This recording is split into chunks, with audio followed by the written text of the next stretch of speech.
علی 10ویں جماعت کا طالب علم تھا اور وہ ایک غریب گھرانے سے تعلق رکھتا تھا۔ علی کے ابو پھل بیچتے تھے۔ علی ایک بہت سادہ لڑکا تھا۔ وہ ہمیشہ اپنا کام وقت پر کرتا تھا، بڑوں کا ادب کرتا تھا، اپنے اساتذہ کا احترام کرتا تھا۔ علی کے ابو کی آمدنی اگرچہ بہت کم تھی، لیکن پھر بھی وہ علی کو اچھے اسکول میں پڑھا رہے تھے۔ علی کا ایک ہم جماعت تھا جس کا نام عمر تھا۔ عمر ایک امیر خاندان کا چشم و چراغ تھا۔ وہ پڑھائی میں تو اچھا تھا، لیکن وہ تھا بڑا مغرور۔ وہ علی کو اپنی نظر میں حقیر سمجھتا تھا اور موقع پا کر وہ علی کو جماعت میں غریب ہونے کا اکثر طعنہ بھی دیتا۔ ایک دن جب اسکول میں تفریح ہوئی تو علی کے پاس کھانے کو کچھ نہ تھا سوائے کچھ پھلوں کے۔ علی کا ان سے پیٹ بھرنے والا نہ تھا، لیکن پھر بھی وہ صبر و شکر سے ان پر ہی گزارا کر رہا تھا۔ جب عمر نے اسے دیکھا تو وہ اس پر ہنسنے لگا۔ عمر، دیکھو تم یہ گلے سڑے پھل کھا رہے ہو، جبکہ ہم اتنی اچھی اور مہنگی چیزیں لے کر آئے ہیں۔ علی، یہ پھل میری صحت کے لیے فائدہ مند نہیں، جبکہ تمہاری یہ مہنگی چیزیں معدہ کو نقصان پہنچاتی ہیں۔ اور ویسے بھی میرے بھائی، اللہ تعالیٰ نے ہمیں جو بھی دیا ہے ہمیں اس کا شکر ادا کرنا چاہیے۔ اس طرح خود پر غرور نہیں کرنا چاہیے، اس طرح اللہ تعالیٰ بھی ناراض ہوتے ہیں۔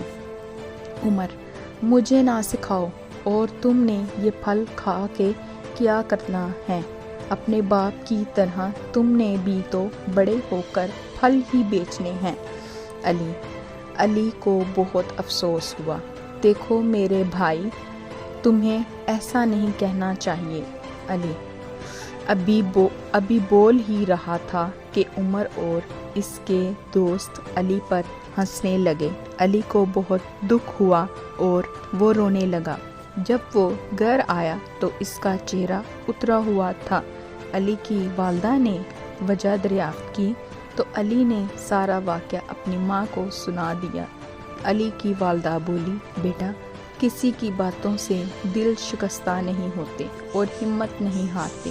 ہمت ہارنے والے کو سب بزدل کہتے ہیں۔ آپ عمر سے بحث نہ کرو، بلکہ آپ اسے پڑھائی میں مات دو۔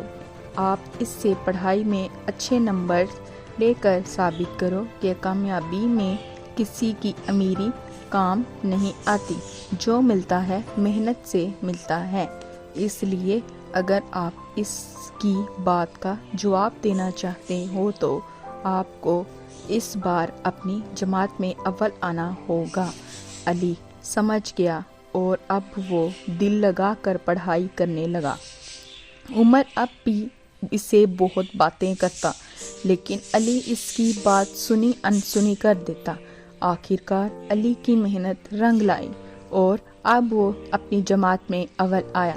اس کے اساتذہ اس پر فخر کر رہے تھے، لیکن عمر جو معمولی سے نمبروں سے پاس ہوا تھا بہت افسردہ ہوا۔ اب بھی وہ یہی کہتا تھا کہ علی ایک غریب لڑکا ہے، لیکن اس نے اتنی بڑی کامیابی کیسے اپنے نام کر لی، حالانکہ میں ایک امیر لڑکا ہوں۔ یہ سب اساتذہ علی کو ہی پیار کرتے ہیں اور اسے ہی شاباش دے رہے ہیں۔ علی کا مقصد عمر کو سمجھانا تھا، لیکن اب تو عمر اور بھی علی سے نفرت کرنے لگا اور اس کے دل میں علی کے لیے مزید حسد پیدا ہو گیا۔ عمر کو اس سے نفرت ہو رہی تھی۔ وہ بہت کچھ سوچ رہا تھا اور اپنے اسکول کے ہال سے گزر کر اب وہ سیڑھیاں اترنے لگا تھا کہ اسی سوچ میں عمر کا پاؤں پھسلا اور وہ گر گیا۔ عمر بے ہوش ہو گیا اور کافی زخمی ہوا۔ جب علی نے اسے دیکھا تو وہ بھاگتا ہوا عمر کے پاس آیا اور دوستوں کی مدد سے اسے ہسپتال لے گیا۔